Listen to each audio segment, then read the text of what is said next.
Okay, so let's talk about the review for Unit 8 and our quadratic functions, parts of parabolas, writing them, those types of things. So for number 1 through 9, it says use the graph to the right.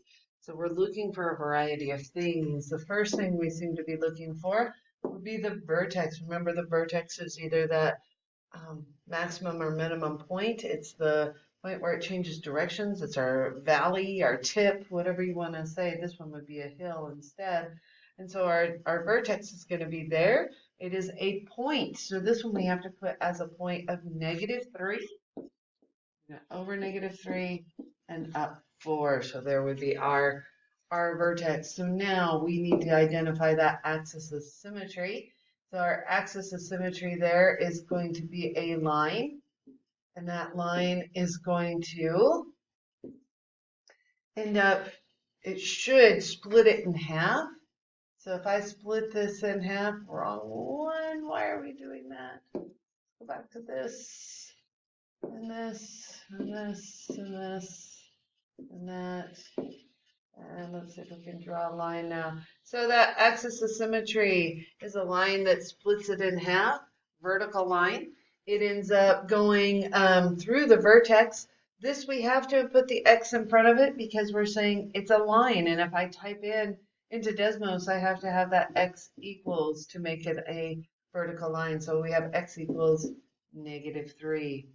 The roots, remember another name for roots are, well, the roots, the definition would be where it goes through the x-axis. So our roots, we can put like this, would be -5 or -1. So we can use those brackets. Keep in mind that this is where x is equal to those things, okay? So x equals, notice I did not put them in parentheses, okay? The zeros are going to be the same. We can just list them. We could also put the word or in between. It's not an ordered pair.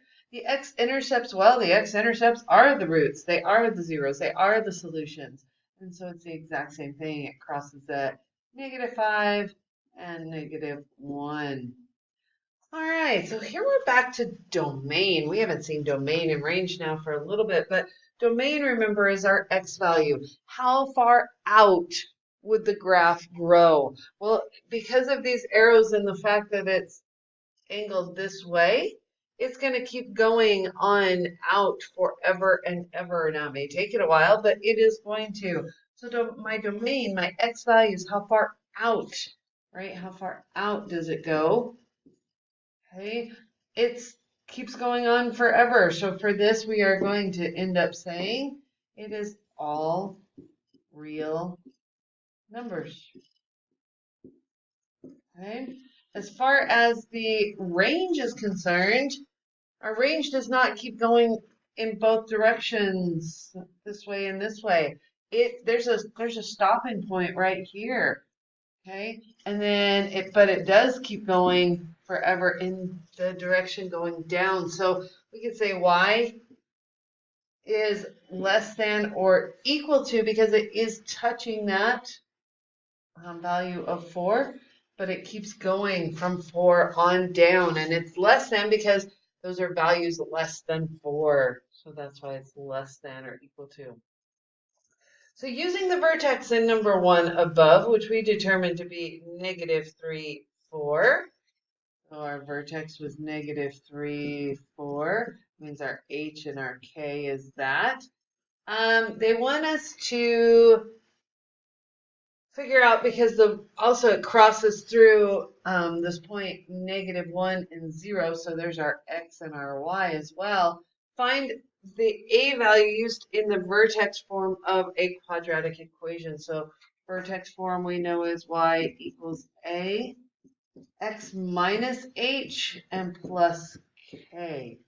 All right, so if we just plug in all of our values that we have, so y is 0, because I labeled that. The a is what we don't know.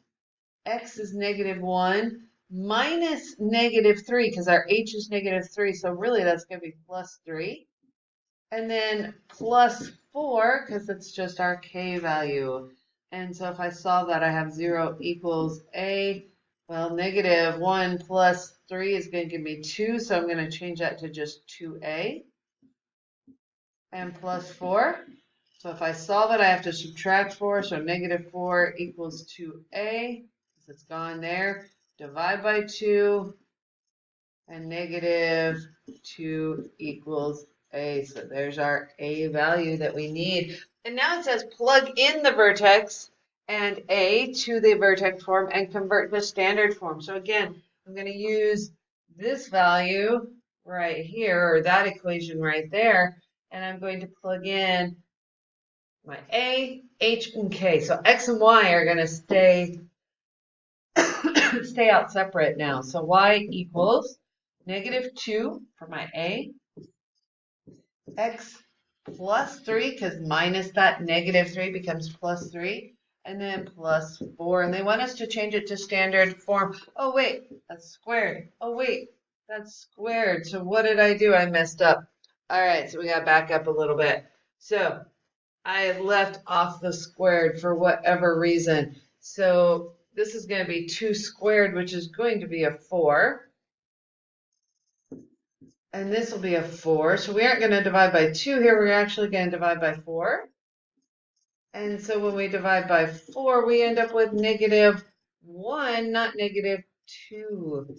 So I'm going to, instead of having a negative 2 here, I'm going to plug in a negative 1. So I still have to FOIL first. FOILing is the first thing to do. Now, whether you use the box, you list it out, whatever works for you, it does not matter to me. I have x plus 3, because that's what I'm going to square. I cannot distribute first. So I should have x squared, 3x here, and 9. So I end up with x squared plus 6x plus 9. So x squared plus 6x plus 9.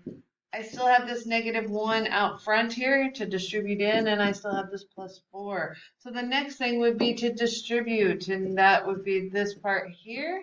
And so when I distribute a negative 1, really I just end up with negative x squared, negative 6x, negative 9, and I still have this plus 4. Well, now I can put the minus 9 and plus 4 together, and we end up with y equals negative x squared minus 6x and minus 5. And my last step would be to plug it into Desmos and make sure that it gives me my vertex of negative 3, 4, and it goes through the point of negative 1, 0.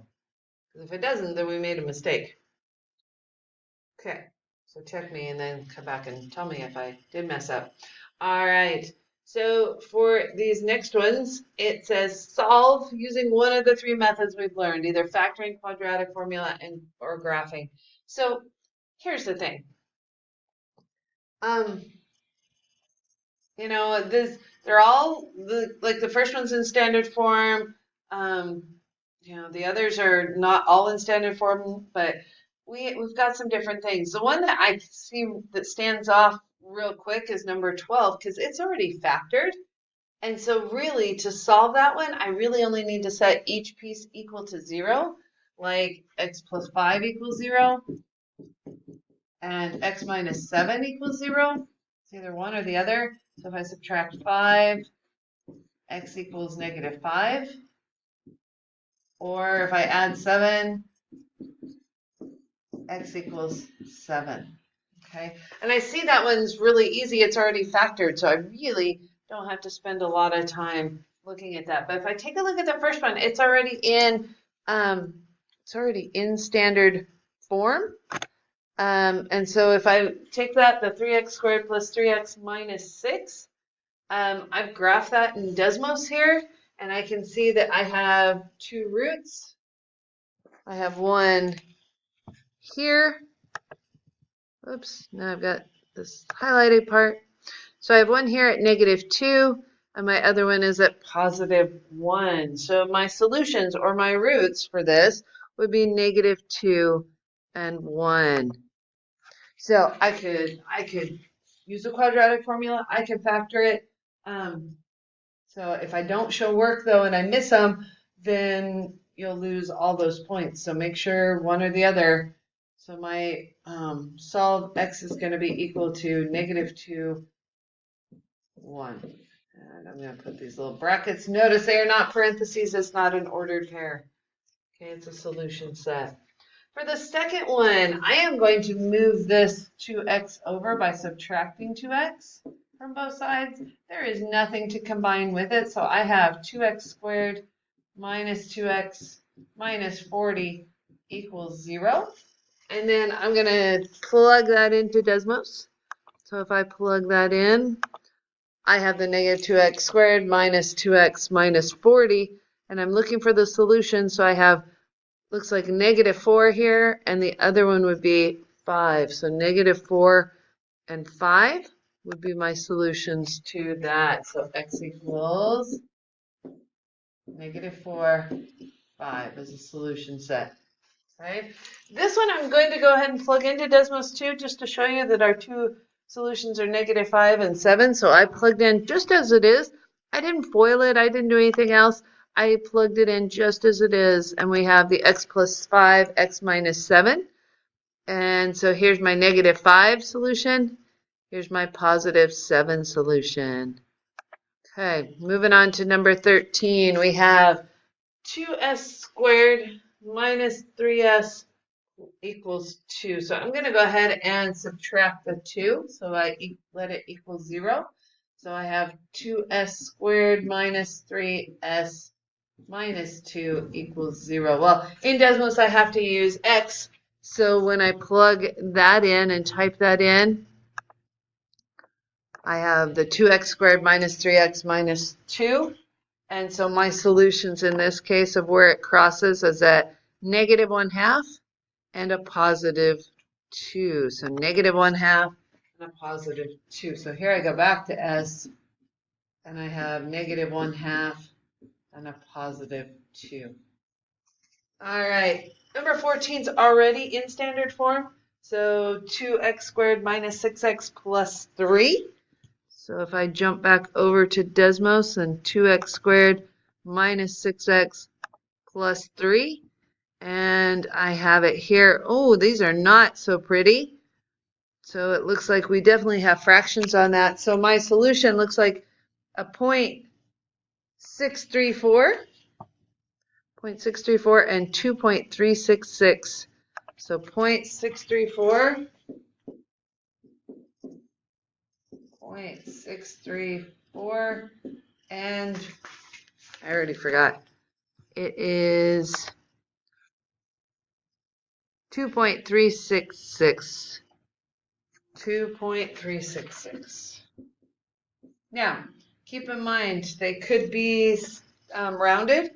For right now, it doesn't hurt to just put the whole thing down and we go from there.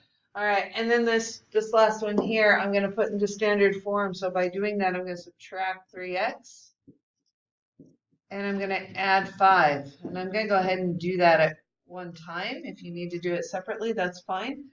So I have x squared plus +6x, because the 9x minus 3x is 6x, and then 5 plus 5 gives me plus 10, and now that equals 0. So we have x squared plus 6x plus 10. And if we do that, we end up with, so we have x squared minus 6x plus 10. Oh, wait a minute. It doesn't cross. It doesn't cross at all. What we would have noticed if we did the quadratic formula is that our discriminant would be negative. And so for this, we don't have a solution set. We write no solution. Okay? It's not that it's undefined. It has no solution. So number 14 wouldn't have been factorable.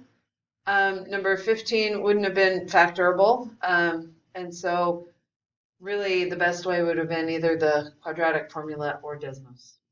All right, part 2 is coming up.